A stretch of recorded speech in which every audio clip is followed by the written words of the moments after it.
quelques mots pour vous souhaiter la bienvenue ici à l'Assemblée nationale.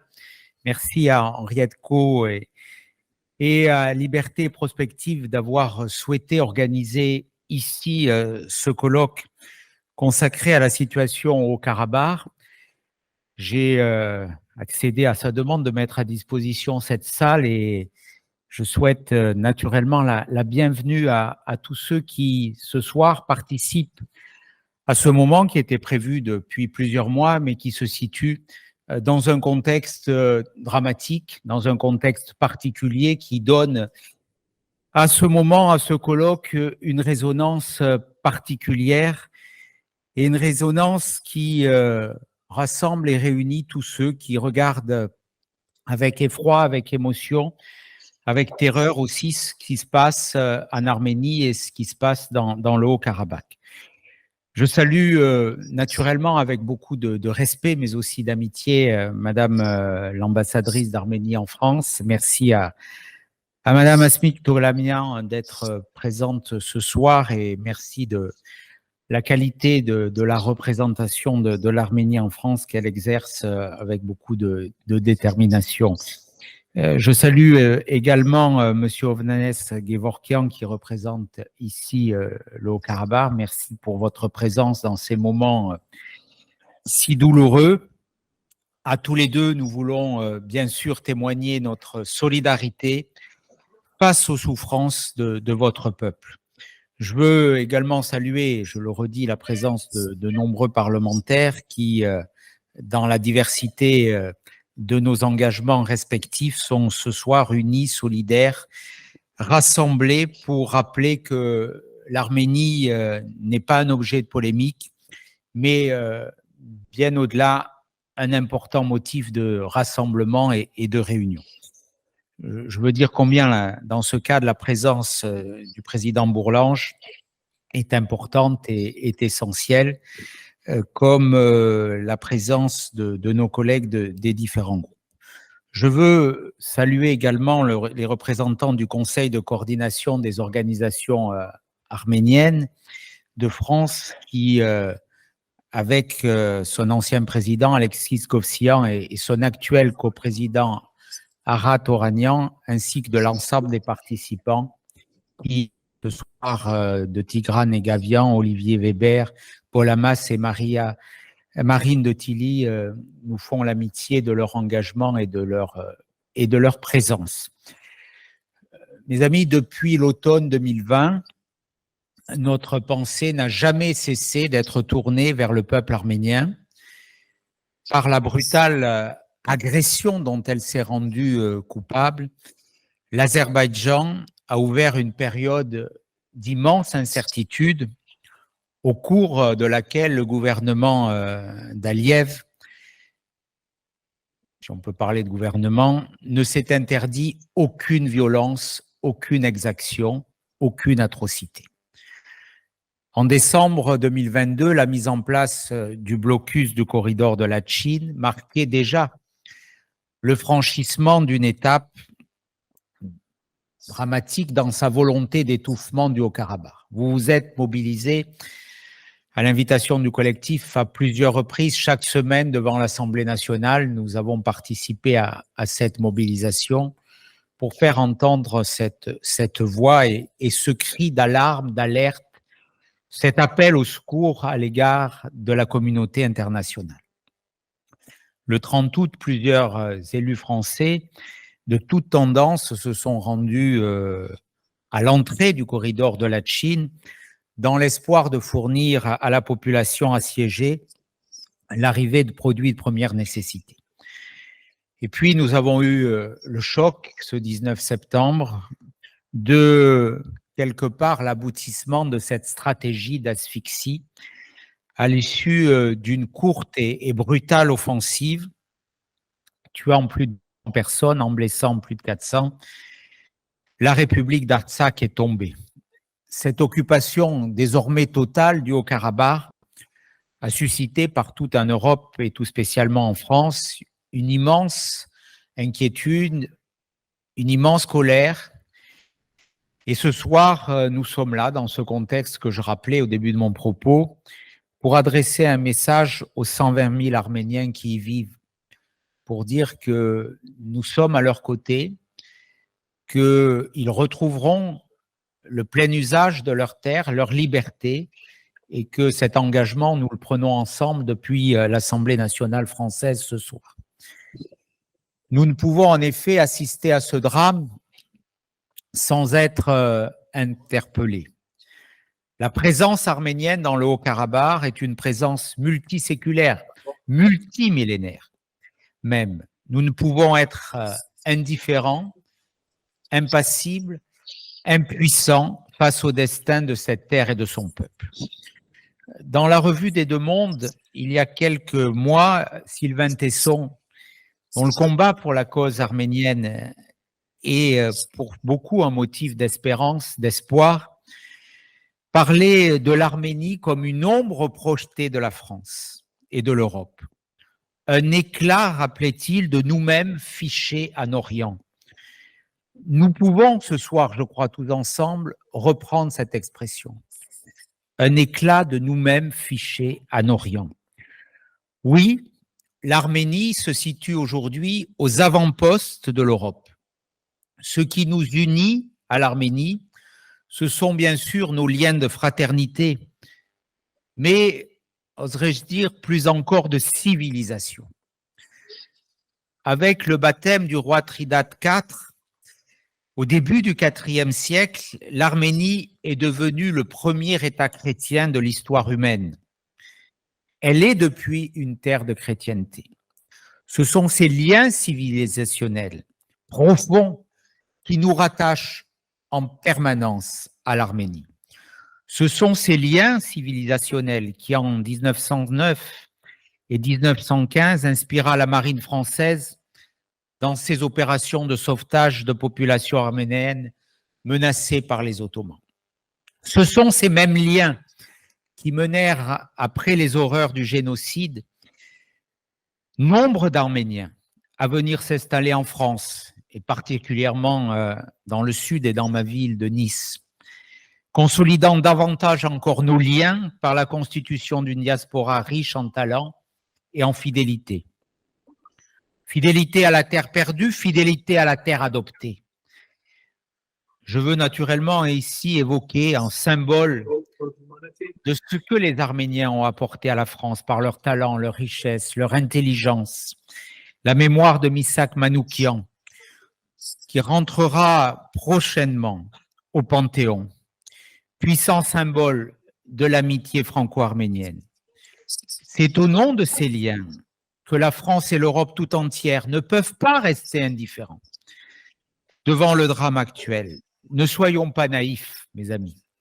Gardons à l'esprit l'horreur des tragédies passées pour nous en prémunir dans l'avenir. Le devoir immédiat de l'Europe est de protéger la population arménienne du Haut-Karabakh. Elle doit la protéger de toute entreprise de nettoyage ethnique. Déjà, plus de 5000 réfugiés du Haut-Karabakh sont arrivés en Arménie. Nous ne pouvons pas laisser tant d'hommes et de femmes dépossédés de leurs terres. Ne laissons pas l'Azerbaïdjan, soutenu par la Turquie, procéder à l'effacement de tout un peuple et de toute son identité. Au-delà du Haut-Karabakh, c'est toute l'Arménie qui est menacée. Nous devons tout faire.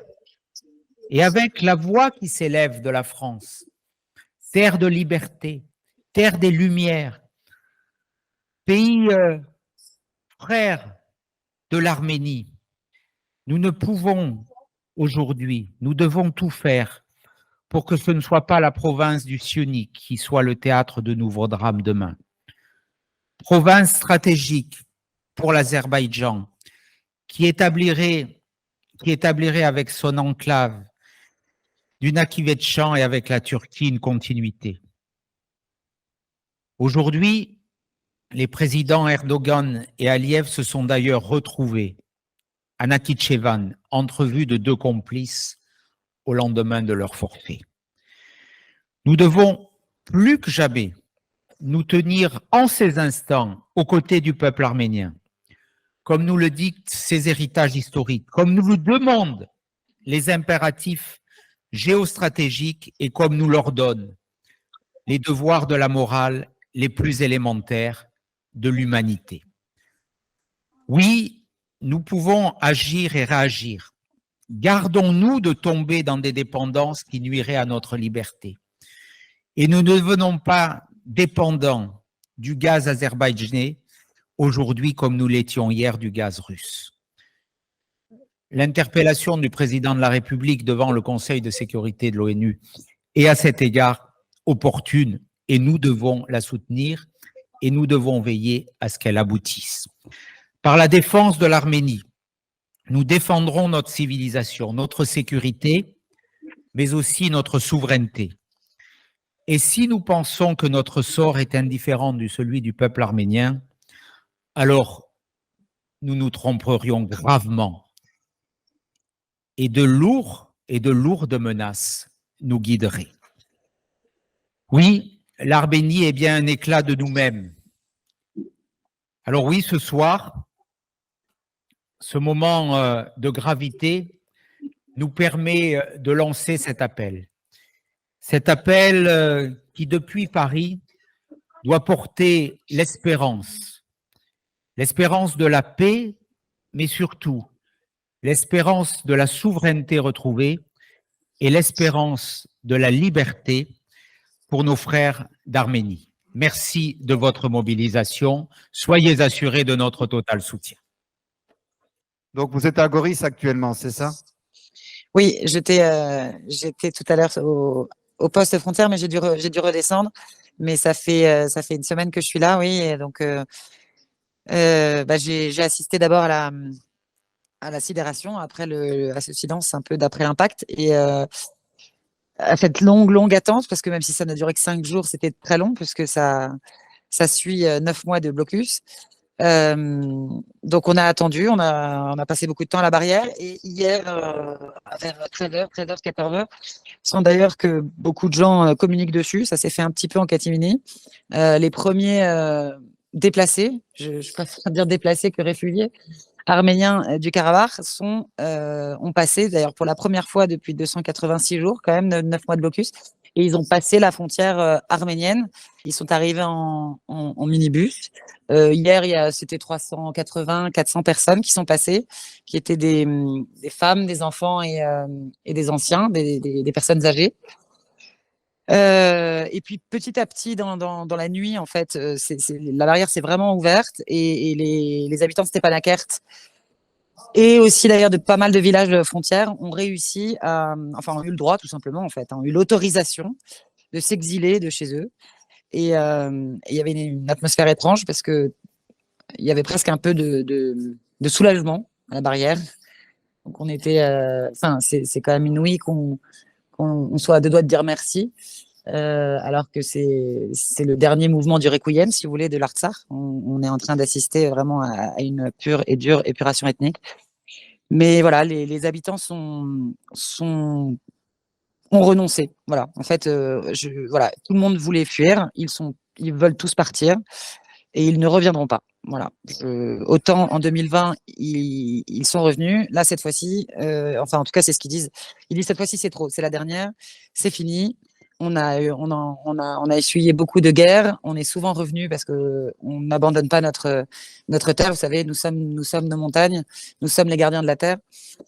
Cette fois-ci, ils n'ont pas le choix. Il y a encore un vieux monsieur tout à l'heure qui m'a dit de toute façon, la terre d'Artsakh est tellement gorgée de sang que de toute façon, elle ne donnera plus jamais la vie. Vous voyez, on est dans une atmosphère qui est pas très, qui est très très lourde, très difficile. Les gens sont désespérés. Pour la plupart, ils n'ont pas d'endroit où aller. Ils ont passé 9, 10, 12 heures dans un bus, dans une voiture, parce qu'il y a beaucoup d'encombrements. Si vous voulez, tout le monde se précipite. Il y a quand même 120 000 personnes qui essayent de fuir au même moment par une même route.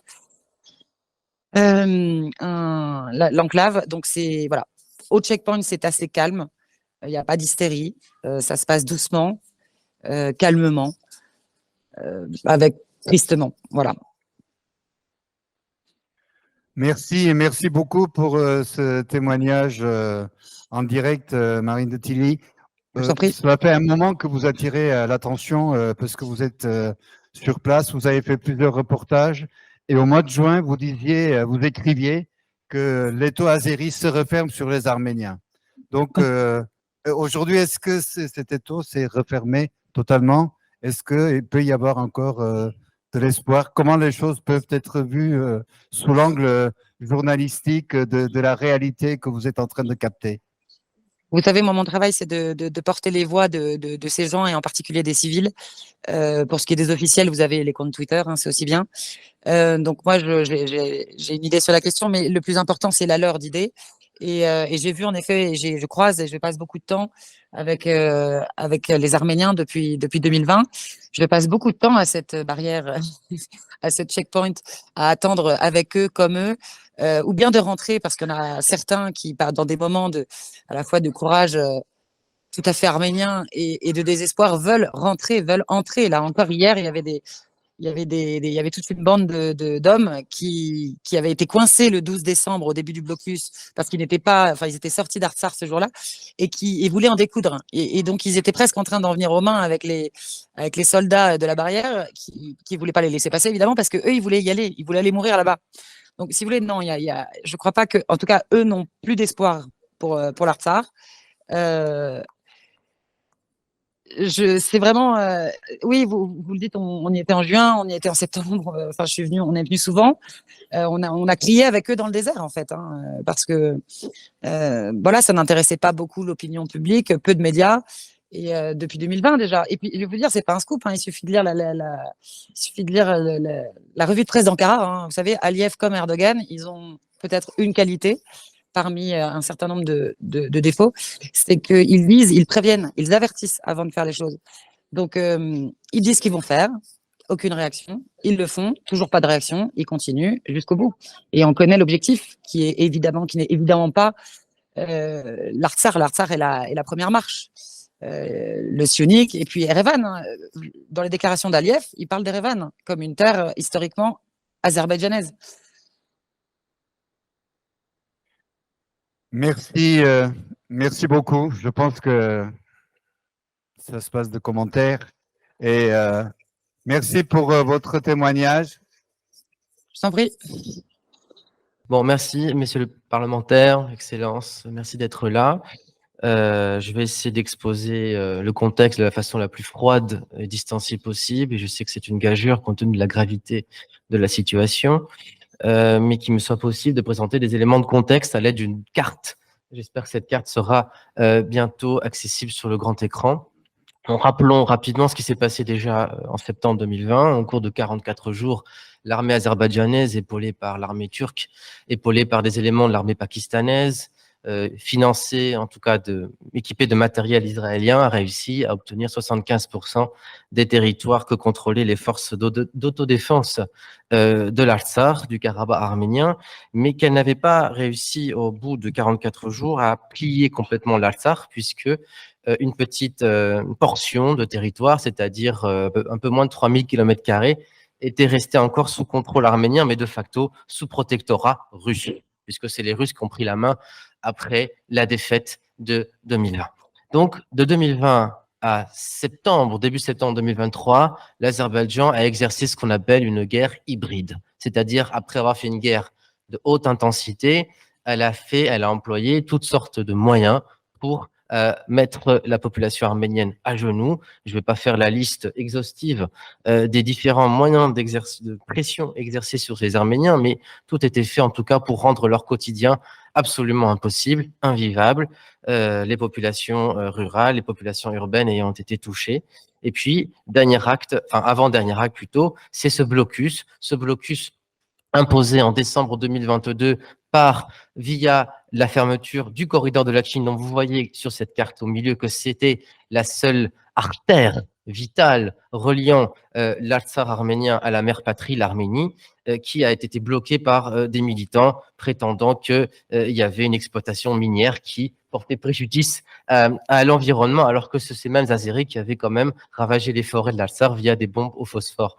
Donc, en 9 mois, on a affamé les Arméniens de l'Artsakh, on les a complètement rendus extrêmement vulnérables, sans que les forces russes d'interposition ne lèvent ce blocus. C'est ce faisant, les Russes n'ont pas respecté les clauses de l'accord tripartite de novembre 2020 qui stipulait la libre circulation des biens et des hommes de part et d'autre de ce corridor.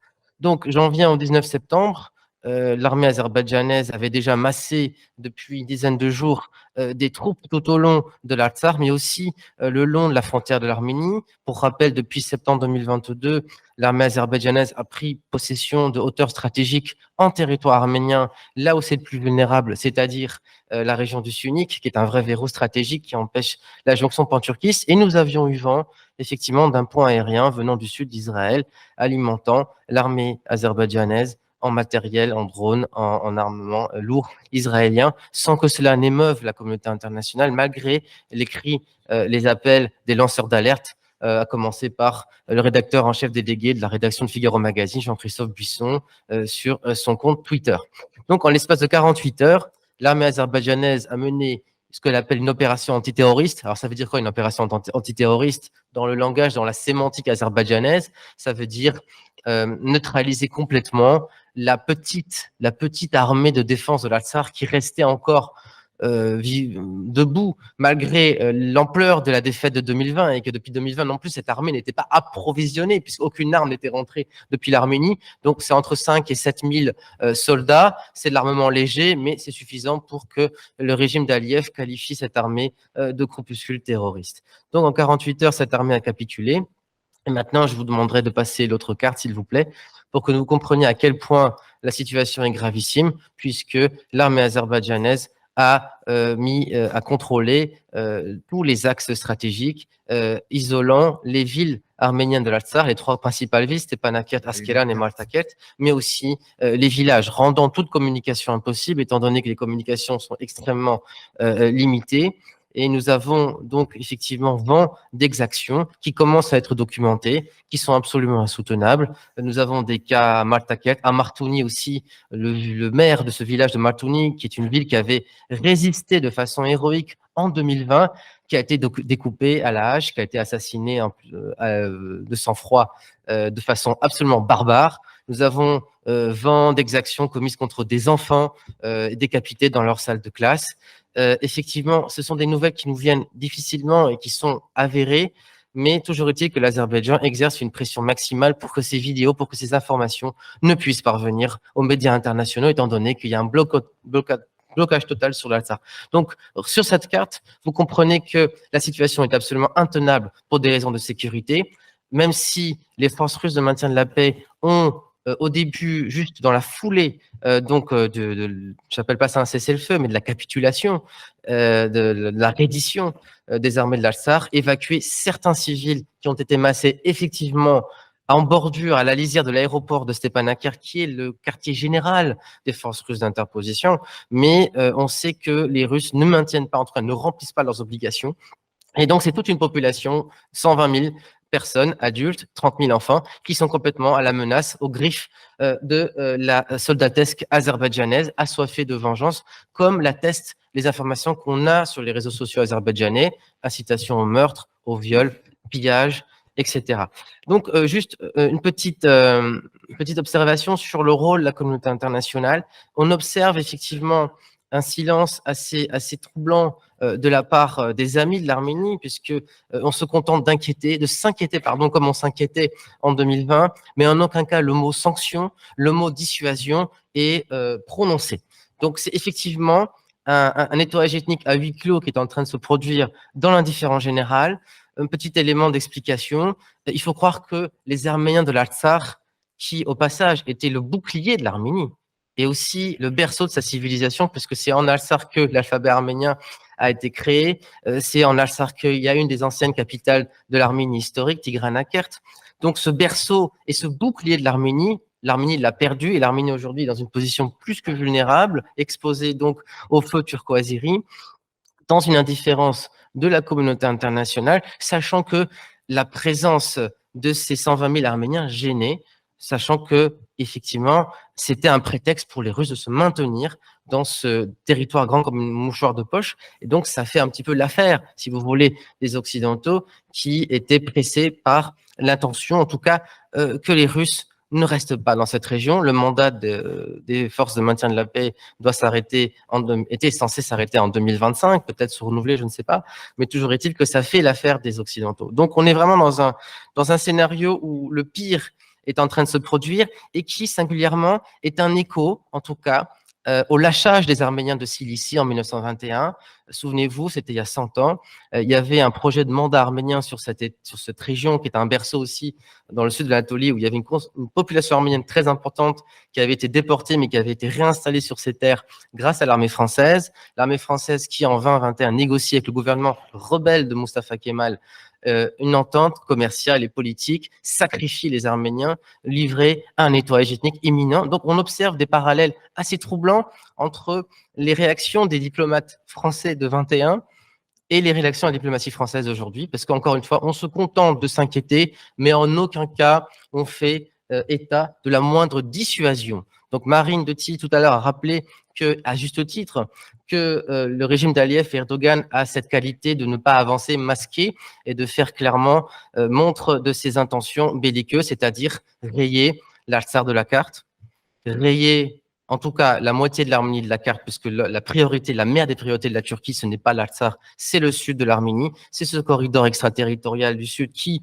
est un corridor à la fois pan-turquiste, mais aussi qui intéresse les intérêts de certains pays occidentaux, parce que ça permettrait d'affaiblir aussi l'influence de la Russie, d'avoir accès à une nouvelle voie d'hydrocarbures qui contournerait donc les voies russes.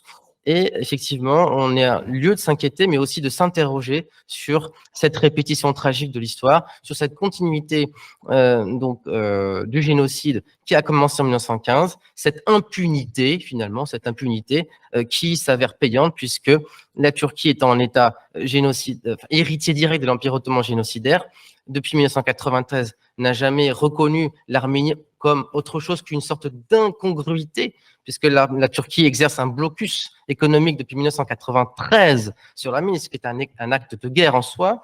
Donc la Turquie, alliée avec l'Azerbaïdjan, s'est entendue pour rayer l'Artsakh de la carte pour demain, et c'est l'acte 2 qui va se produire, tous les signaux sont là, rayer l'Arménie de la carte, étant donné que l'Arménie vient de perdre son berceau et son bouclier. Je vous remercie. Merci, Tika. Aratoradian. Le 24 mai 1915, la France, l'Angleterre et la Russie publiaient une déclaration. Ils disaient, ces trois pays, ces trois puissances disaient que les Arméniens étaient en train de subir un crime de lèse-humanité. Donc, c'était d'ailleurs la première fois que ce terme était forgé sur le plan juridique international, et que la France, l'Angleterre et la Russie tiendraient l'Empire ottoman, la Turquie, responsable de ces crimes. C'était le 24 mai 1915. Quelques mois après, plus d'1,5 million d'Arméniens étaient massacrés. Ils étaient déplacés, il n'y avait plus d'Arménie. Et ceux qui restaient ont pu parfois être sauvés, notamment dans le cadre du Moussadar et de ces Arméniens qui étaient en danger. Aujourd'hui, j'ai l'impression que ça se répète. Ce scénario se répète et je sais que les organisations arméniennes sont très mobilisées. Ce qui a été fait est sans doute le plus extraordinaire de ce qui aurait pu être fait dans tous les pays du monde. Des résolutions, des actions, des reconnaissances, toutes sortes de choses. Mais force est de constater que, comme dit Tigran Yegavian, comme dit Marine de Tilly, et comme vous le savez aussi, la situation est grave et le CCAF agit. Et allons-y. Dites-nous comment ça se passe. Merci, cher Alexis. Je voudrais tout d'abord saluer Monsieur le Bourlange, le président de la Commission des Affaires étrangères du Parlement, et m'associer et remercier le président Ciotti pour ses propos, auxquels véritablement qui sont extrêmement exhaustifs et auxquels on n'a rien à ajouter. Vous avez parfaitement bien cerner, hélas, la situation qui est en effet dramatique et qui nous ramène 100 ans en arrière, exactement 100 ans en arrière. Et ce n'est pas la moindre ironie extrêmement douloureuse que nous soyons en 1923 aujourd'hui et qu'il y a 100 ans, c'était le traité de Lausanne qui trahissait les engagements du traité de Sèvres et pour lequel Winston Churchill avait écrit qu'on cherchera en vain le mot arménien. Donc, c'est les 100 ans d'une trahison. Ce sont aussi les 100 ans de l'anniversaire de la République moderne de Turquie en octobre 1923, qu'on va fêter, célébrer ces jours-ci. Je crois que M. Aliyev a fait un très beau cadeau d'anniversaire à M. Erdogan pour ses 100 ans. Et leur rencontre aujourd'hui même au Nakhitchevan a effectivement quelque chose d'extrêmement fort du point de vue symbolique et de la continuation de cette idéologie pan-turque qui était à l'origine du génocide des Arméniens, dont nos parents, nos grands-parents sont directement issus, qui a formé la communauté arménienne de France. Et nous sommes exactement dans la même logique. Vous savez, on a publié dans Nouvelles d'Arménie, il y a quelques mois, une interview de Hamid Bozarslan, le grand historien du CNRS d'origine kurde, qui nous rappelait que les dirigeants de la Turquie, notamment le ministre de la Défense, Hulusi Akar, excusez mon accent turc exécrable, je ne pense pas qu'il va s'améliorer, était un adepte de ce qu'on appelait, à la fin dans les années 1918, le petit pantouranisme. Le petit pantouranisme, c'était l'idée de reconstituer le vaste empire ottoman. C'était l'idéologue Ziya Gökalp, qui était l'idéologue du comité Union et Progrès des jeunes Turcs, qui avait émis ce principe, et que la grandeur ou la reconstitution de l'empire ottoman passait par la fusion entre la Turquie et l'Azerbaïdjan. Et cela supposait, bien sûr, la suppression de l'Arménie. Donc, on est exactement dans le déroulement méthodique de ce programme qui a pris naissance à la fin du 19e siècle avec les massacres hamidiens, qui a connu son point d'orgue en 1915 avec 1,5 million d'Arméniens massacrés, et puis qui continue inexorablement jusqu'à aujourd'hui.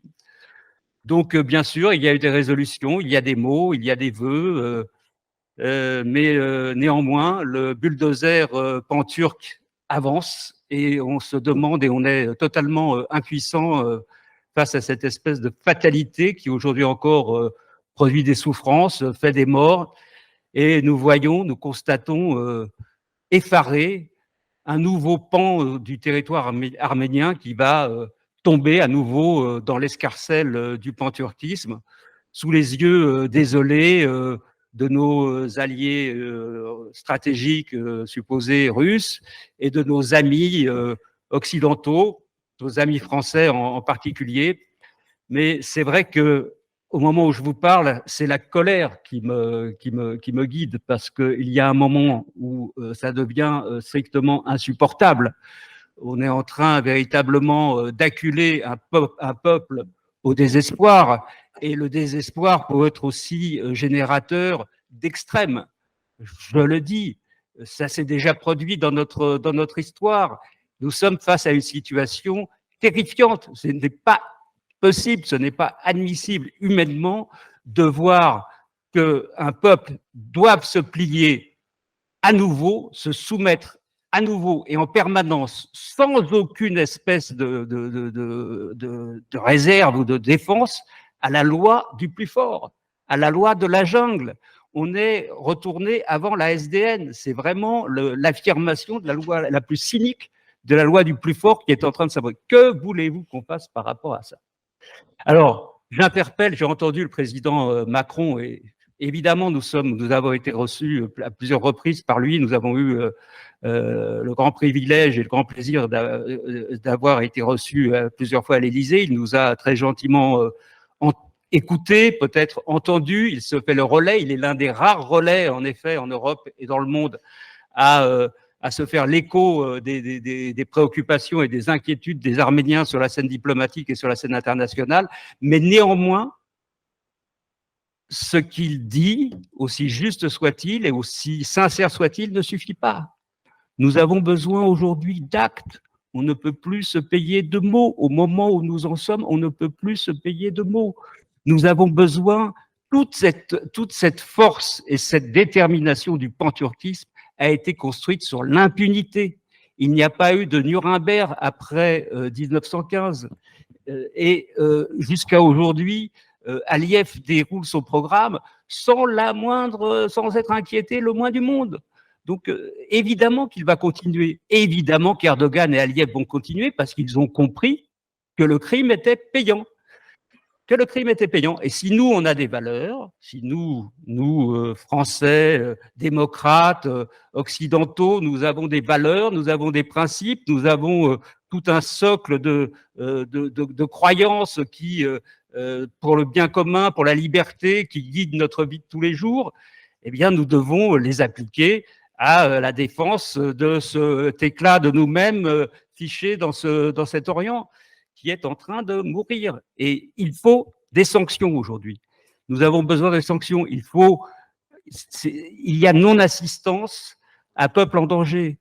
Il faut poursuivre Ilham Aliyev. Il faut que la saisine du Conseil de sécurité des Nations Unies se traduise par une saisine de la CPI. Monsieur Aliyev doit être poursuivi pour crime de génocide. Le génocide, c'est vraiment un terme que j'emploie évidemment avec énormément de précautions parce qu'on ne peut pas comparer 1915 factuellement en termes de proportions avec ce qui se passe aujourd'hui, bien sûr. C'est le processus génocidaire. Mais l'idée est là. C'est le processus qui continue. On est, comme me le dit dans Raymond Kevorkian, dans son remarquable ouvrage qui vient de paraître, Parachever un génocide, on est dans la continuité, on est dans la finalisation de ce qui s'est passé en 1915. Donc là, je pense qu'il y a matière à poursuivre M. Aliyev, à poursuivre également le régime azerbaïdjanais, à dénoncer et surtout à la veille de l'anniversaire de la Turquie et de la République turque, boycotter cet anniversaire, ne pas être dupe, ne pas aller aux cérémonies, arrêter avec ce cirque qui vient complètement en contradiction avec les valeurs qu'on affirme.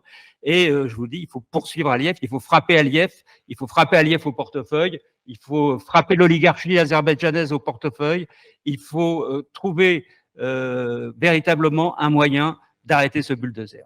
Je dirais simplement que nos politiques, nos élus, nos représentants sont d'autant plus méritants d'avoir ce type de position et de compréhension de la situation du Haut-Karabakh que malheureusement, je suis bien obligé de dire, parce que je tiens le pouls des médias en permanence, nous ne sommes pas aidés par les médias qui fabriquent quand même l'opinion. Et en premier lieu, nous ne sommes pas aidés par celui qui donne le ton, la tonalité à l'ensemble de la presse de la République, à savoir cette fameuse agence AFP. J'invite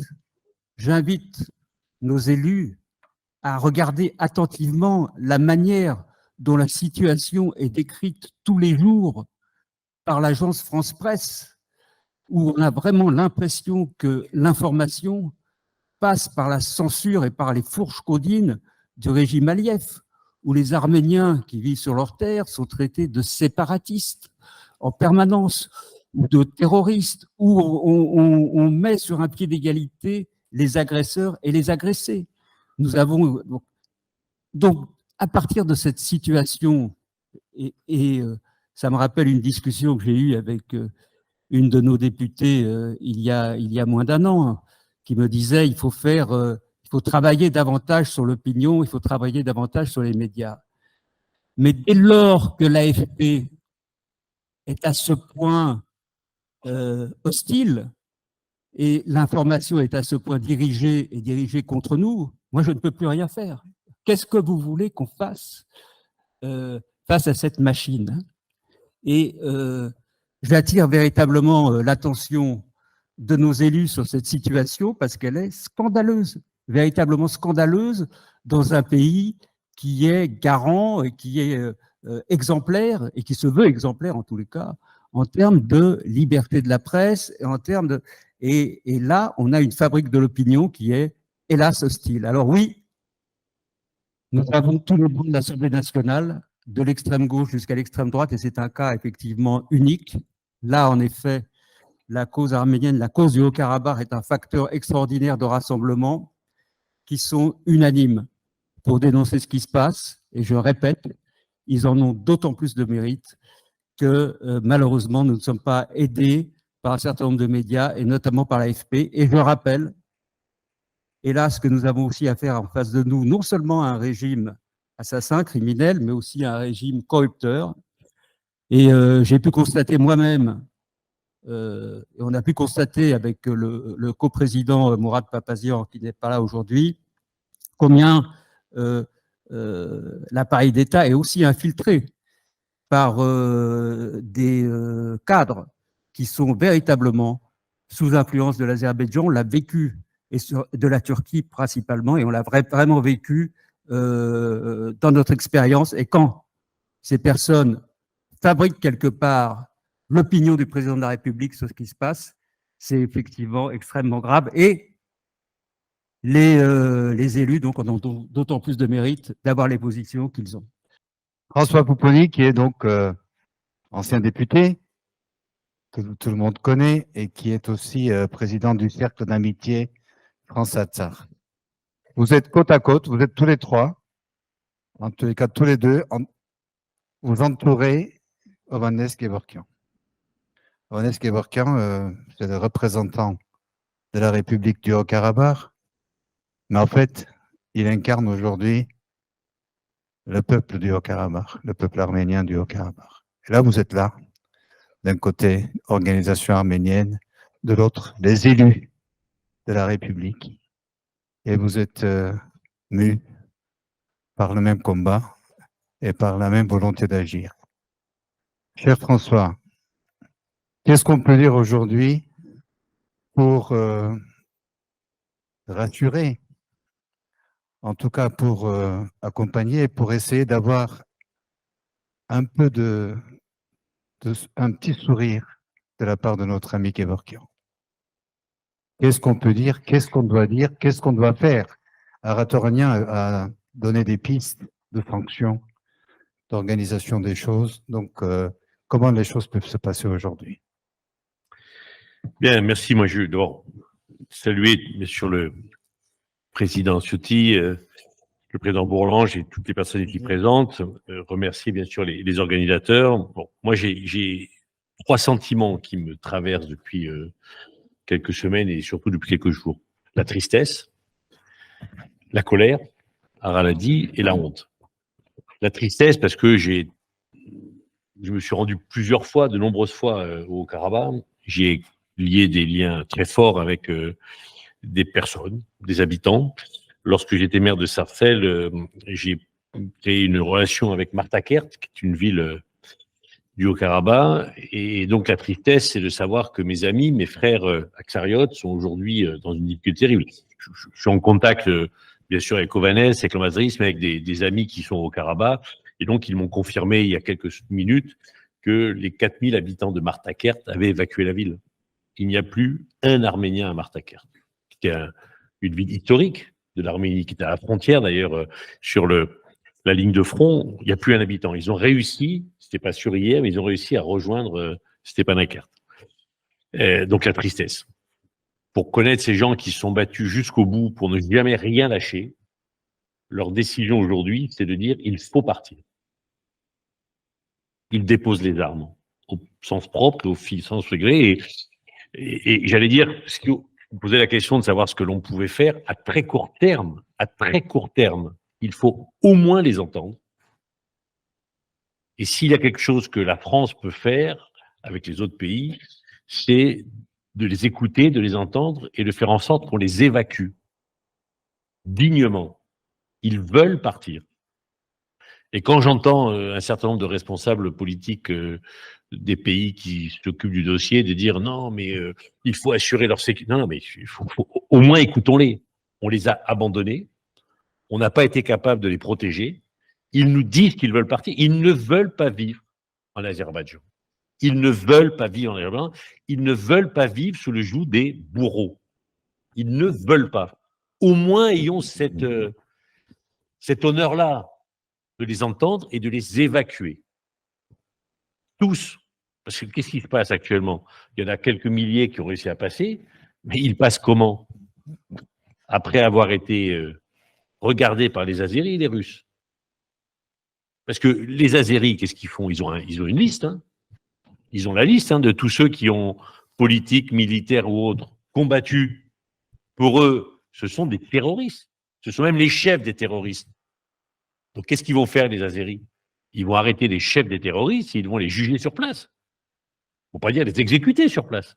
On le sait. Enfin, est-ce que vous imaginez Aliyev laisser le gouvernement, le président et le gouvernement du Haut-Karabakh, de cette république autoproclamée que aucun pays au monde n'a voulu reconnaître? L'Ossétie du Sud, qui l'ont reconnu. Eux, le Haut-Karabakh, personne n'a jamais voulu les reconnaître. Bon. Imaginez-vous Aliyev laisser le gouvernement du Haut-Karabakh, les militaires, ceux qui se sont battus, partir comme ça? Non, on sait qu'il ne le fera pas. Donc au moins, protégeons-les. Protégeons-les, essayons de les sauver. Bon, ça c'est le court terme. Et puis dans un deuxième temps, c'est effectivement des sanctions. Madame von der Leyen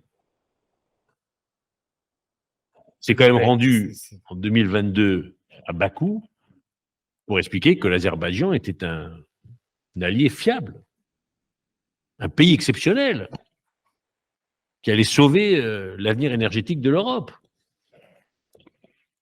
Alors, on peut demander des sanctions contre Aliyev. On peut demander des comptes aussi à l'Europe, à l'Union européenne, qui s'est, je le dis, vendue aux Azéris. Et vraiment, on ne peut pas continuer non plus à dire comme si ne s'était rien passé. Bon. Donc, la tristesse, la colère, parce qu'on a une part de responsabilité historique. On a tous eu, moi, je me suis passionné pour la cause arménienne depuis plus de 30 ans. On a tous lu des livres sur ce qui s'est passé en 1915. Bien sûr, le génocide, mais comment les grandes puissances avaient laissé faire quelque part, dans un contexte différent. Mais jamais je n'aurais pu imaginer revivre cela aujourd'hui. C'est-à-dire ce qui se passe était écrit, effectivement, ils l'avaient annoncé. Et ils ont dit, mais nous, on ne va pas s'arrêter là, on va aller plus loin. Et qui, tout à l'heure on le disait, mais qui va empêcher Aliyev et Erdogan de rentrer dans le sunnique? Pachinian? L'armée arménienne? Les Russes? Les Russes disent à Pachinian, tu veux aller en Occident? Ben vas-y. Tu vas aller vers les Américains? Amuse-toi.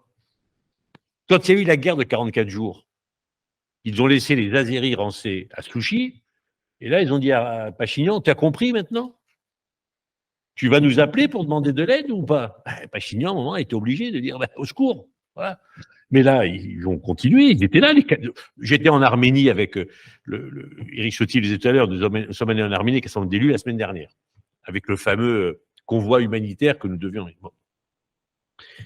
Quand vous arrivez à la fameuse frontière, avec les camions, vous avez sur un périmètre de 200 mètres carrés, le drapeau russe, le drapeau azéri et le drapeau arménien.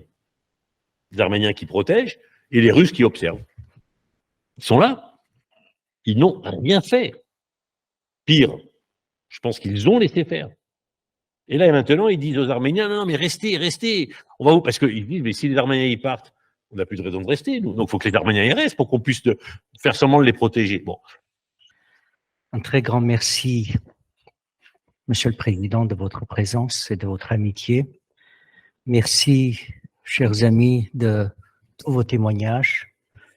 Olivier, François, Chérara. monsieur le questeur qui est parti. Vous savez,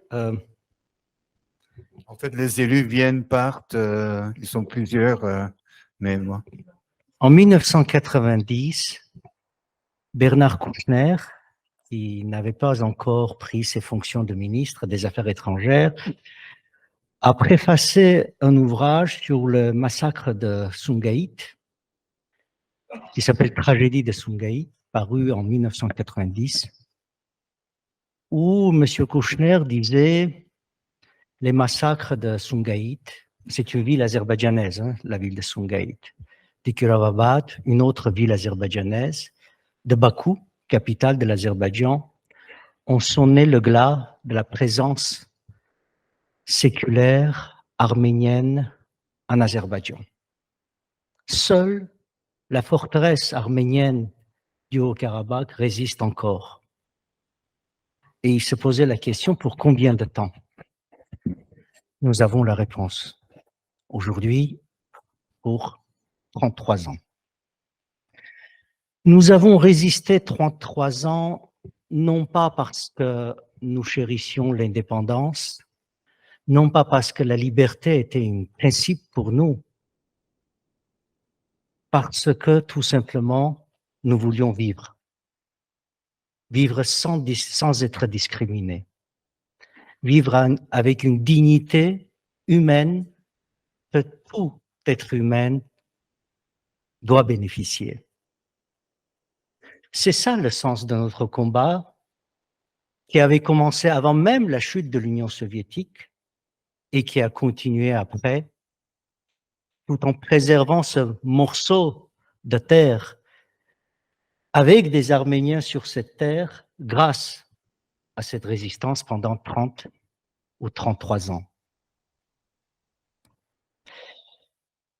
Pour vous donner une image, imaginez une famille où le plus fort de la famille violente les autres membres de la famille, les séquestre, les enferme. Et quand on demande l'aide aux voisins, ils disent « Mais celui qui vous violente, il est chez lui. Mais parce que vous avez demandé le divorce. » Donc, c'est parfaitement normal qu'il vous violente, qu'il vous séquestre et qu'il vous enferme. Admettons que c'est normal, que ce soit normal. Mais tout à l'heure, nous parlions de notre région, Nakhichevan, où le président turc et le président azerbaïdjanais se sont vus hier et aujourd'hui. Nakhichevan était une région qui était jadis peuplée d'Arméniens comme la terre du Haut-Karabakh. Plus de la moitié de la population était arménienne. Eux n'ont pas demandé le divorce. Eux n'ont pas résisté. Eux n'ont pas proclamé leur indépendance. Mais ils ne sont plus là non plus. Il n'y a pas d'Arméniens en Nakhichevan. Et la conclusion que je fais, que nous résistions ou que nous ne résistions pas, nous sommes tués parce qu'Arméniens. Parce que cet esprit de génocide dont on a parlé est bien présent. Et c'est ça la réalité dans notre région. Et de ce point de vue, je suis fier d'avoir participé à cette résistance pendant 33 ans. Ce n'est pas fini. Ce n'est pas fini, cher Ovanes. C'est quelque chose que je vois depuis 35 ans. Vous disiez que j'ai été diplomate. J'ai été ambassadeur de France itinérant pour la traite des êtres humains. Donc c'est l'esclavage. On va en parler 2 secondes si vous voulez bien, parce que ce qui se passe là, c'est une forme de traite étatique des êtres humains. Et je pèse mes mots, et j'accuse le président Erdogan de le faire. Il l'a fait avec des réfugiés. Et puis vous avez après les témoignages, j'allais dire presque au ras du sol, au ras de l'humanité. Ça fait 35 ans que je fais ça. Et d'ailleurs, mes premiers voyages pratiquement ont été avant l'Afrique, non, après l'Afrique, pardon, cette région du monde. Et je me sens peut-être pas engagé, je me sens très concerné. Je me sens citoyen fraternel, on va dire, de l'Artsakh et de l'Arménie. Et ce qui se passe actuellement, on l'a dit, c'est un massacre à huis clos, c'est un trou noir de l'actualité internationale, c'est cette alliance objective entre Aliyev et Erdogan, et il se trouve que j'ai pu rencontrer tous les premiers ministres, tous les présidents de Turquie depuis 30 ans. Certains m'ont impressionné, il y en a un qui m'a effrayé. Qui est-ce? Erdogan. Il m'a effrayé. Je connais certains de ses conseillers, certains de ses ministres, certains de ses anciens conseillers, dont je ne donnerai pas le nom. Je connais certains des initiateurs de ce renouveau du pan-turquisme. C'était d'ailleurs avant le temps de Tansu hier, avant donc Erdogan, et c'est effrayant. Et je pense que rien ne l'arrêtera, d'autant plus qu'il y a eu donc cette indifférence de la communauté internationale. Et je dirais que il faut témoigner encore, il faut porter cette cause, cette parole des habitants de l'Artsakh, des réfugiés, on en a vu beaucoup, des témoignages magnifiques, y compris de Michelin Berger, qu'on a rencontré un peu par hasard sur la route de Sislan, et puis d'autres qui sont là depuis longtemps. Et évidemment, ils voulaient croire encore, même s'il y a bien sûr beaucoup de manque d'espérance de la part de notre ami Ararat et de bien d'autres, mais quand même, ils vous disent, là d'ailleurs, ils nous disent, il faut réagir, on peut réagir. Et puis force est de constater que là, avec ce qui se passe depuis quelques jours, cette nouvelle guerre, ce nouveau massacre à huis clos, il y a une indifférence de la communauté internationale. Je pense, c'était dit brillamment tout à l'heure aussi, que la France peut et doit intervenir. Ce boulevard pan-turquisme, qui est l'un des responsables en motivation de ce qui se passe évidemment en Artsakh et peut-être demain sur le corridor de Zangezur, eh bien, il doit être condamné. Il doit être condamné par plusieurs moyens. L'agression contre l'Artsakh doit être condamnée également. Alors c'est très simple, c'est une décision politique qui doit être prise par le président Macron, qu'on interpelle à nouveau avec nos amis de cette cause, on va dire quand même, en faveur de l'Arménie, Sylvain Tesson, Pascal Bruckner et bien d'autres. Il faut qu'il y ait une résolution, pas n'importe quelle résolution, une résolution du Conseil de sécurité très ferme, portée par la France. On sait faire. Quand j'étais ambassadeur, on met 10 diplomates. En 48 heures, on va dire 72 heures, la résolution est faite entre Paris donc, et la mission aux Nations Unies. Même si on a peur de l'un des autres membres du Conseil de sécurité, il y en a donc 5, que ce soit la Russie ou la Chine, il faut faire cette résolution.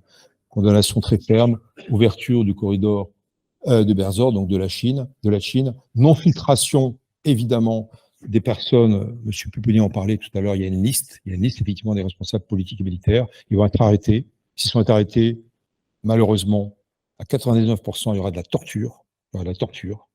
Parce que si on va dans le sens de l'indifférence internationale aujourd'hui, ça galvanise Aliyev et Erdogan. Et qu'est-ce qui s'est passé donc les massacres dont on nous parlait tout à l'heure, à Martakert, à Martouni, les enfants tués devant leurs parents, les mitraillages d'écoles maternelles, ça veut dire quoi? C'est des régimes totalitaires. Le totalitarisme dont parlait déjà Hannah Arendt dans son livre à l'origine du totalitarisme, ça s'appelle la terreur. Et la terreur, c'est une arme de guerre, c'est une arme pour effrayer les populations. Évidemment, il ne faut pas trop que ça se sache, ces massacres. Mais évidemment, en Artsakh, tout s'est su, tout de suite, en même pas une heure, jusqu'à Stepanakert, évidemment. Je dirais que l'émotion qui nous traverse aujourd'hui ne suffit pas. La deuxième solution, elle est aussi très simple. Encore faut-il qu'il y ait une volonté, mais la France peut porter ce message. La France, membre du Conseil de sécurité, la France, membre important de l'Union européenne, la France quand même, une des patries, sinon la patrie historique des droits de l'homme, il faut décider de sanctions très fermes à l'égard d'Aliyev et à l'égard d'Erdogan. Ça peut paraître difficile, mais oui, c'est une intention qu'il faut porter pour condamner évidemment ces actions. Tout ce qu'on a vu déjà avec la guerre des 44 jours, ce recyclage des djihadistes. Moi, j'étais en Syrie il y a peu de temps, du côté des Kurdes. On sait ce qui s'est passé. Moi, j'ai aussi des informations côté turc sur ces transferts de combattants mercenaires syriens, dont les djihadistes de Daesh et d'autres groupes, pas tous, mais en partie, on a des noms, vers Gaziantep en Turquie. Ensuite, transport aérien de Gaziantep, ville turque, à Bakou. Et ensuite, acheminement vers la frontière pour aller tuer de l'Arménien en Artsakh. La Turquie est un pays de l'OTAN. C'est un membre important de l'OTAN. Est-ce qu'on a peur de la Turquie? Est-ce qu'on a peur du côté de l'OTAN à Bruxelles de dire attention, on ne va pas s'aliéner donc la puissance turque?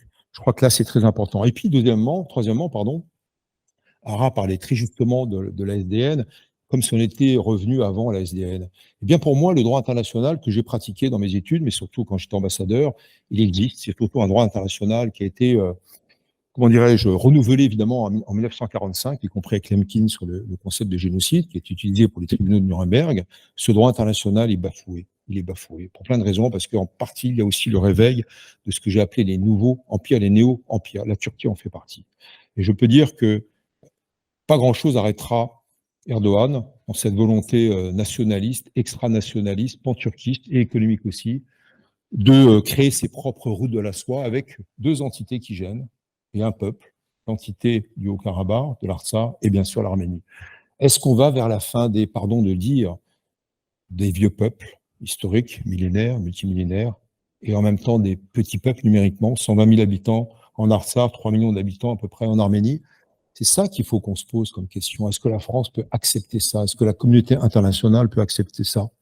Et nous, ce qu'on veut porter, c'est le témoignage de ces habitants, par des reportages ou par des livres, mais aussi par le documentaire, et surtout rappeler aux autorités internationales, aux autorités nationales qu'elles ont un devoir, et que ce devoir nous oblige. C'est un droit, il faut saisir le droit international, il faut évoquer les conventions internationales, les conventions de Genève, les protocoles additionnels, bien sûr le statut de Rome, même si certains États n'en ont pas signé ou ratifié, et d'autres conventions. Alors j'ai été très surpris pour finir aussi par ce rapport de Luis Moreno Ocampo, qui est l'ancien procureur de la CPI, la Cour pénale internationale, qui lui parle de crimes de génocide. Et il saisit les textes, y compris l'article 6 et l'article 7 du statut de Rome, qui définit ce qu'est la CPI. C'est un statut qui date de 1998 et ratifié plus tard. Il parle, lui, de l'intention de génocide, et il parle de termes très précis, vous verrez, sur l'article 6 et l'article 7. Et oui, il y a intention au niveau droit international des génocides, c'est certain. Si l'ancien procureur parle de crimes de génocide, on peut les suivre là-dessus. Donc j'aimerais quand même porter une parole d'espoir, mais en même temps, pour finir, qu'est-ce qui s'est passé là avec l'Artsakh? C'est une sorte de modèle, de nouveau modèle de la géopolitique. Qu'est-ce qui s'est passé? On a planifié l'arme de la faim, on a planifié l'arme de la terreur, on a planifié ce blocus pendant 9 mois. Et c'est pas évident quand vous avez des enfants, quand vous êtes de l'autre côté de la frontière, sur la route de Stepanakert, dans un village où il y a des snipers de l'autre côté, ou des soldats azéris qui crient dans des haut-parleurs, partez, partez, on va tuer vos enfants. Ça peut durer une semaine, ça peut durer un mois, ça ne dure pas une vie. Évidemment que ces habitants, en grande partie, n'ont pas d'autre choix que de partir. Et ça, c'est une planification du crime de guerre. Et ça, c'est une planification des crimes contre l'humanité. Et ça, évidemment, c'est insupportable. Et je crois qu'il faut vraiment ne pas laisser faire, sinon il s'agit de crimes de guerre à huis clos. Voilà, donc contre l'indifférence, contre l'aveuglement, il faut unir nos forces et encore parler d'espérance. Merci. Oui, mesdames et messieurs, chers amis, c'est évidemment avec une immense émotion que, comme tous ceux qui se sont exprimés avant moi, je vous parle ce soir. Tout ce qui a été dit a été bien dit, bien pensé, bien réfléchi et surtout fortement et légitimement ressenti. Nous avons tous partagé le sentiment, et nous partageons tous le sentiment d'une souffrance qui est celle du peuple arménien dans son ensemble et plus particulièrement des Arméniens du Haut-Karabakh. Nous partageons non seulement cette souffrance, mais un sentiment profond d'injustice, d'iniquité, une injustice nouvelle, une iniquité supplémentaire imposée à un peuple qui en a déjà supporté plus que son compte. Cela a été dit par tout le monde. Moi, je voudrais, à la fois de façon aussi dépassionnée que possible, mais sommes-nous capables d'être dépassionnés face à une situation de cette nature, et d'une façon aussi, ce qui est le contraire de ce que je viens de dire, de la dépassion, d'une façon très profondément angoissée, parce que j'ai le sentiment, je voudrais vous parler de ce que je ressens comme président de la commission des Affaires étrangères de l'Assemblée nationale, c'est-à-dire comme député français, plus ou moins en charge avec tous mes collègues d'accompagner la politique étrangère de la France, mais aussi comme citoyen européen et comme membre de la communauté internationale. Les mots de François Pupponi tout à l'heure sont les miens. J'ai un sentiment de profonde honte, non pas en tant que Français, car je crois que nous faisons ce que nous pouvons, qui n'est hélas pas du tout suffisant, mais qui est ce que nous pouvons faire. Mais en tant qu'Européens et en tant que membre de la communauté internationale, je trouve très franchement que nous ne sommes pas, que nous n'avons pas été, que nous ne sommes pas à la hauteur et que nous avons beaucoup de mal, non pas à partager votre souffrance, la souffrance des Arméniens du Haut-Karabakh ou de la République d'Arménie, mais à apporter ne serait-ce que l'esquisse de quelques solutions. De ce point de vue-là, l'intervention dans laquelle je me suis le plus directement reconnu, c'est celle de François Pupponi. Je crois que, d'abord, ce que je ressens, c'est une complaisance généralisée de la communauté internationale. Je crois qu'il faut regarder les choses là froidement et voir à quel point s'est mise en place une mécanique de l'indifférence, une mécanique du désengagement, une mécanique de l'irresponsabilité, du lavage de mains devant ce qui se passe. Regardez ce qui entoure l'Arménie. D'abord la Turquie. La Turquie, nous voyons bien ce qu'elle a en tête. Une nation, deux États, a répété Erdogan. L'idée est simple, il se fiche du Haut-Karabakh comme de son premier col marin. Ce qui l'intéresse, c'est la continuité territoriale entre les deux parties de l'Azerbaïdjan et la vieille passion du terrible Enver Pacha, c'est-à-dire la marche vers la mer Caspienne de l'ensemble turc. Donc son objectif fondamental, c'est évidemment la solidarité avec l'Azerbaïdjan sur ce qui intéresse l'Azerbaïdjan, mais c'est au-delà la rupture de la souveraineté arménienne. Je crois qu'il faut avoir ça présent à l'esprit. Deuxièmement, et la Turquie a les moyens.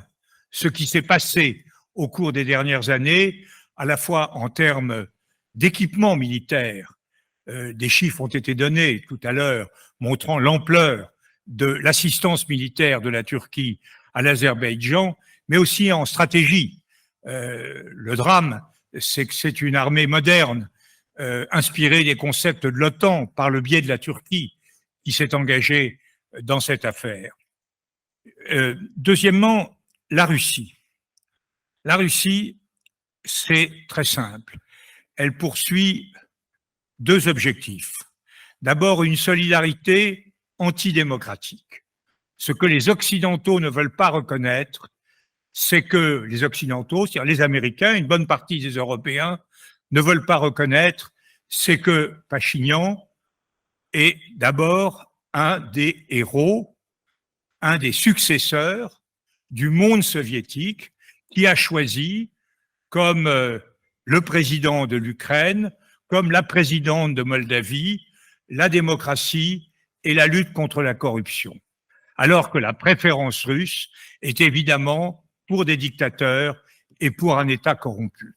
C'est d'ailleurs très significatif que malgré les difficultés et les défaites des dernières années et de ces derniers jours, le parti au pouvoir a quand même fait un score assez remarquable aux élections municipales d'il y a quelques jours.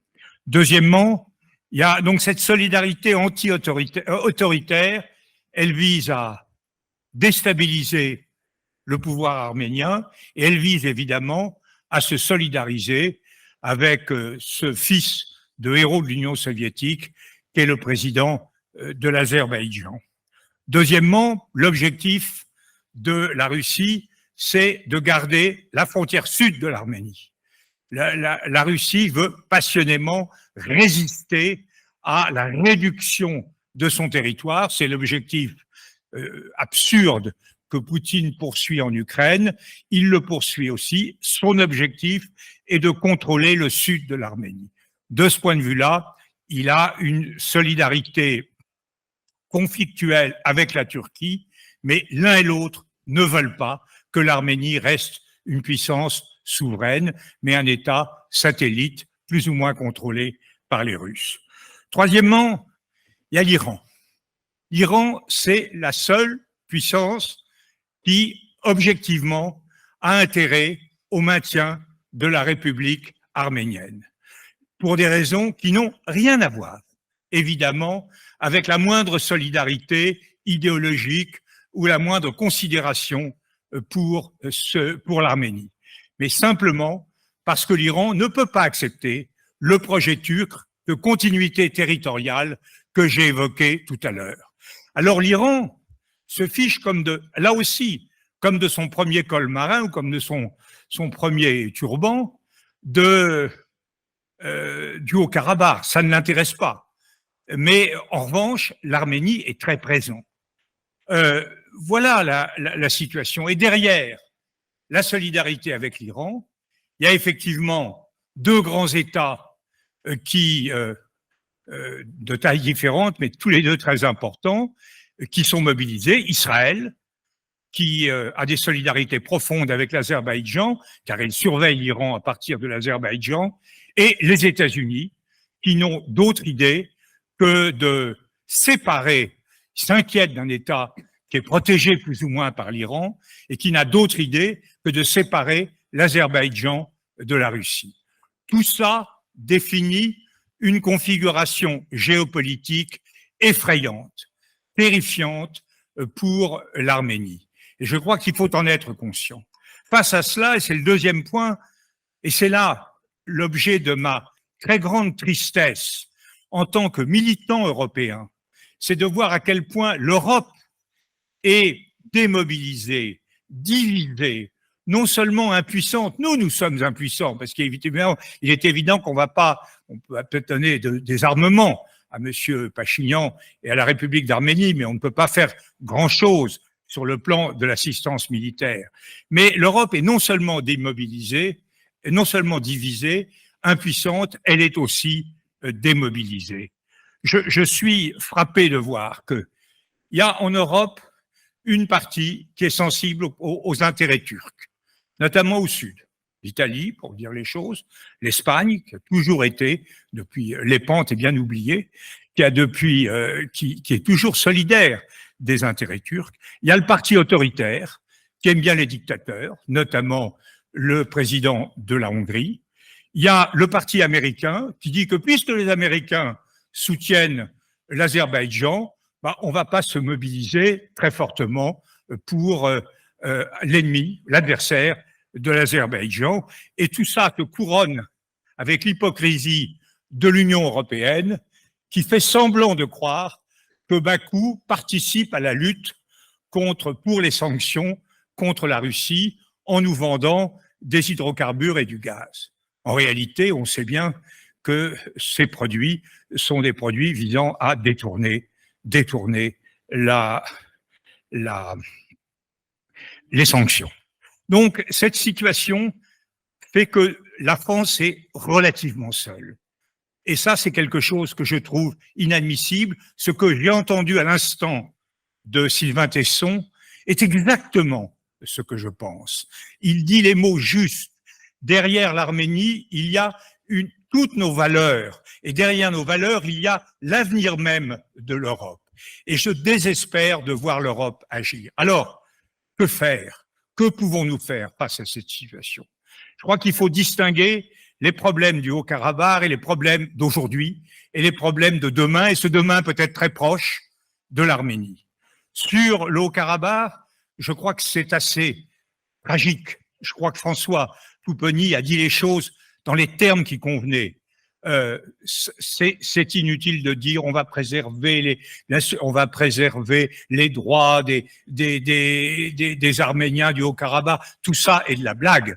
La vérité, c'est qu'il faut préserver leur vie, qu'il faut éviter les exactions, qu'il faut permettre un départ dans des conditions honorables, dans des conditions et favoriser leur accueil, leur intégration, là où ils voudront s'intégrer, et d'abord en Arménie. Et je crois que là, l'Europe a vraiment quelque chose à faire. L'Europe est bien admise en Arménie. J'étais avec la mission, nous sommes allés sur la frontière et je voyais que chaque fois qu'on arrivait avec notre camion au fanion de l'Europe, eh bien, on était klaxonné en signe d'accueil et de sympathie. Mais je me disais, est-ce que l'Europe est à la hauteur de la sympathie dont elle bénéficie?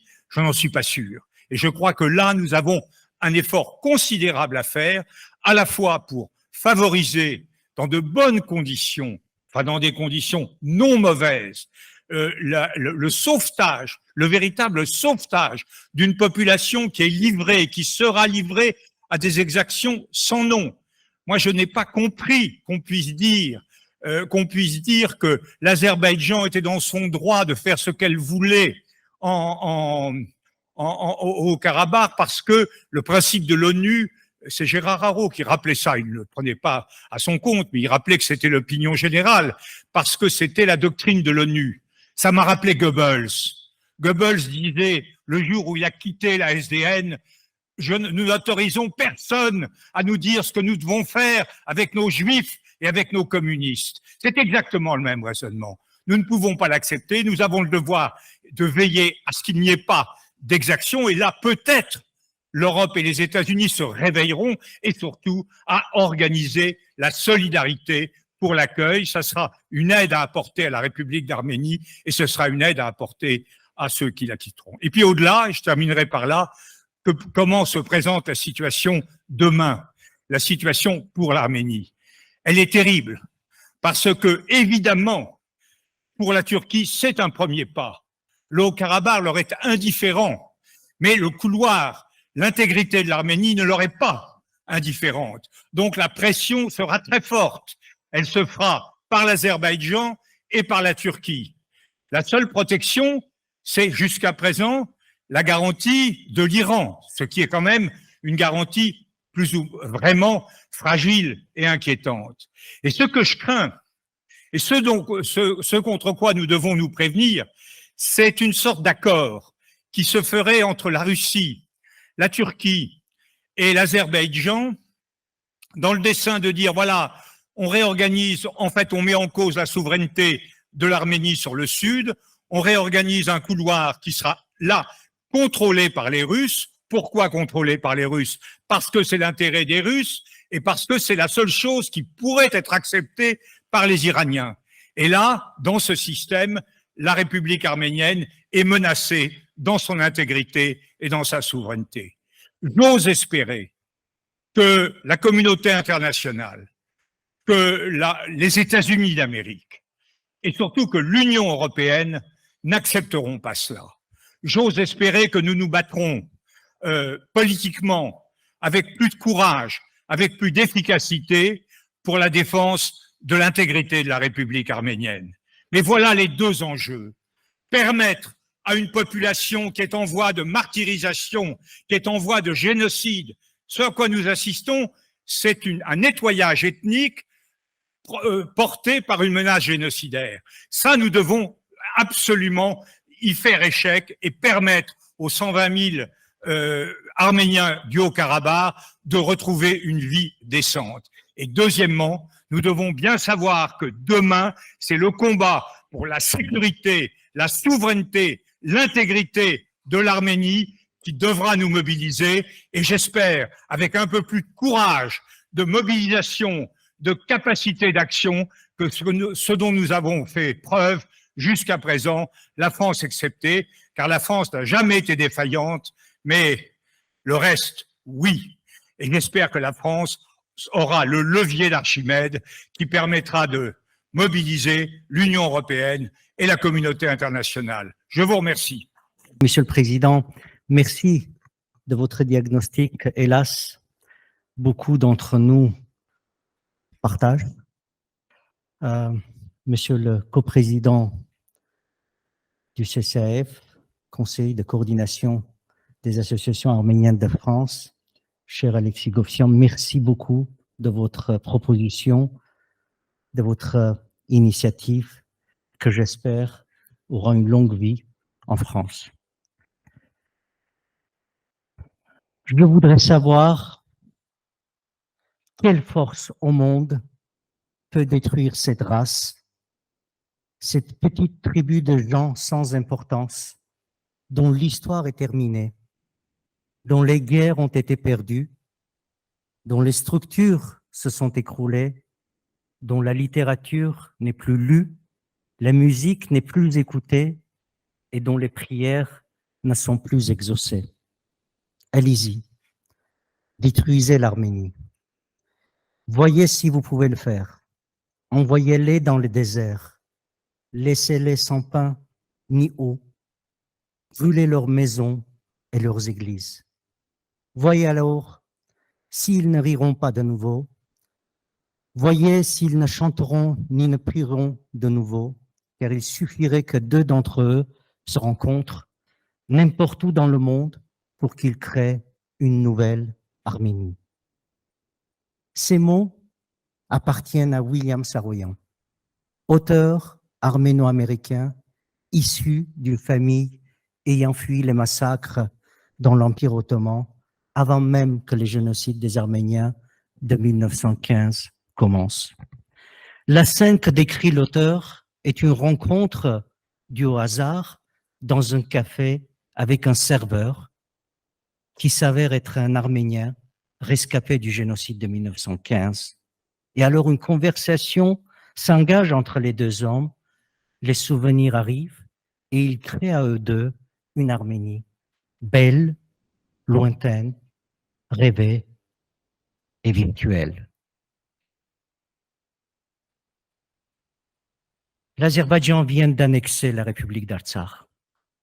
Certains médias évoquent une intégration, réintégration, intégration forcée, bien entendu, pour décrire cette annexion. Le nettoyage ethnique est en cours, l'exode des Arméniens est aussi forcé, puisque résultant de la peur, de l'absence de tout moyen de protection local ou international, s'est mis en place. Chouchi, Stepanakert, Hadrut feront désormais partie des villes dont nous garderons un souvenir. En les évoquant, nous dirons que jadis, c'étaient des terres arméniennes comme le mont Ararat, comme l'Arménie occidentale, actuellement en Turquie, comme la région de Nakhichevan, actuellement en Azerbaïdjan, où selon la légende, Noé est descendu de son arche échouée. Le mot Nakhichevan veut dire ça. En arménien, bien sûr. Nous admirerons peut-être sur les cartes postales les monastères de Gandzasaj, de Dadivank ou encore d'Amaras, où fut fondée la première école arménienne au IVe siècle par le créateur même de l'alphabet arménien, Mesrop Mashtots. Les multiples dialectes de l'Artsakh seront menacés de disparition, comme l'est l'arménien occidental, que tous nos grands-parents et arrière-grands-parents parlaient avant que le génocide soit perpétré par l'État turc. Mais l'Artsakh n'est pas seulement un territoire avec ses vieilles pierres, les monastères, les églises, les croix-pierres. L'Artsakh ne se résume pas à sa langue, avec la multitude de ses dialectes chantantes et ses traditions arméniennes. L'Artsakh est aussi les Artsakiotes, restés encore en Artsakh au moment où je parle, comme dans une souricière, sans aucune défense, à la merci de leurs bourreaux, seuls. La plupart de ces Artsakiotes fait partie de la génération libre et indépendante de l'Artsakh. Ils y sont nés, ils ont enduré les guerres d'agression azérie, ils ont résisté pour défendre leur liberté, ont tenté d'y construire une société moderne, tournée vers l'avenir, au lieu d'être une minorité en péril, y ont vécu les beaux jours de leur existence. L'Artsakh est leur identité. Tant Ils sont condamnés à perdre cette identité, car ils ont perdu l'Artsakh et ils se disperseront à leur tour aux 4 coins du monde et feront partie de la diaspora arménienne intégrée, exemplaire.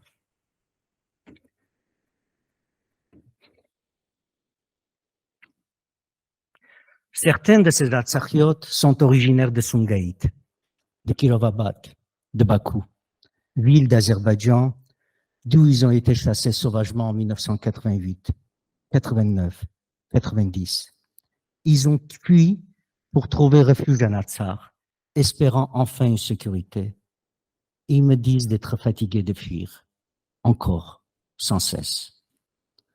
Le conflit du Karabakh est celui d'une émancipation contre l'écrasement, celui d'un peuple épris de liberté contre un appareil d'État, celui de l'indépendance contre la possession, celui des droits de l'homme et des droits de peuple contre le droit des États, celui de la volonté d'exister contre la volonté d'effacer.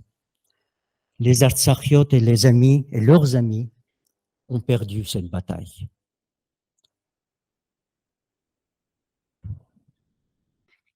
La perte de l'Artsakh signifie l'affaiblissement de l'Arménie, car il est difficile de croire qu'amputer l'Arménie la rend plus forte, quand l'amputeur ampute non pas pour sauver l'Arménie, mais uniquement pour l'affaiblir.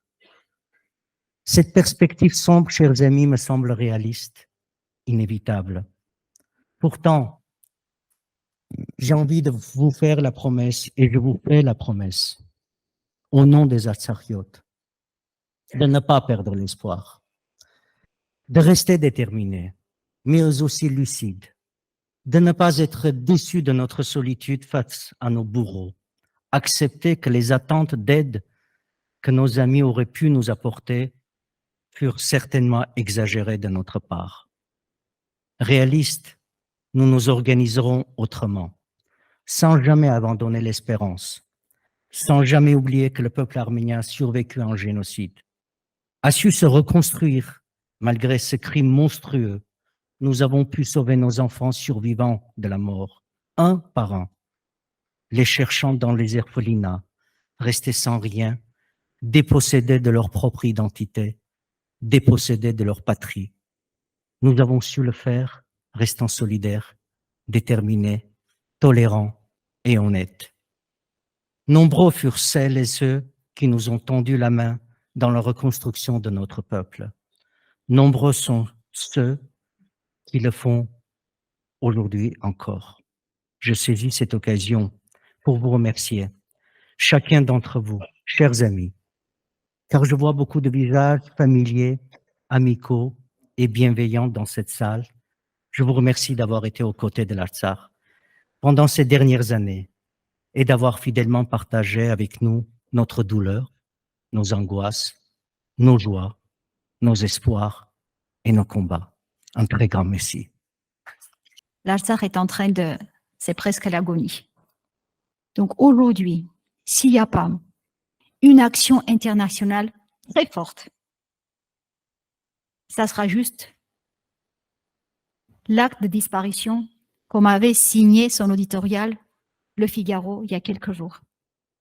Pour que cet acte de disparition ne soit pas signé, qui, comme disait Vincent Duclerc, l'historien des génocides, est une entreprise délibérée de la destruction du peuple arménien qui a commencé dès fin 19e siècle, dont l'apogée a été le 1915 et qui continue encore, et que la guerre aujourd'hui qui se passe dans le Karabakh, il faut être analysé dans l'histoire longue du génocide. Si on n'est pas conscient et si on ne fait pas tout pour arrêter cette guerre de destruction du peuple arménien et de la terre arménienne, je suis très très inquiète que l'Arménie risque, je ne vais pas dire le mot, mais en tout cas, l'Arménie est en danger de mort. Aujourd'hui, si on ne protège pas l'Artsakh, si on ne sauve pas ce brave soldat d'Artsakh qui depuis 10 mois fait face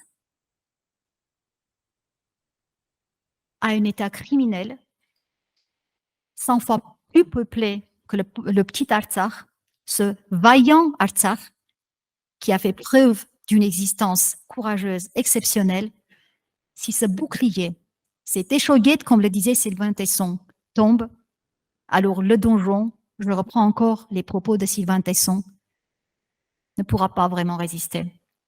Aujourd'hui, le soutien de la France pour sauver l'Artsakh, c'est aussi pour sauver la République d'Arménie. L'un est lié extrêmement, intimement à l'autre. Merci encore de votre présence. Merci.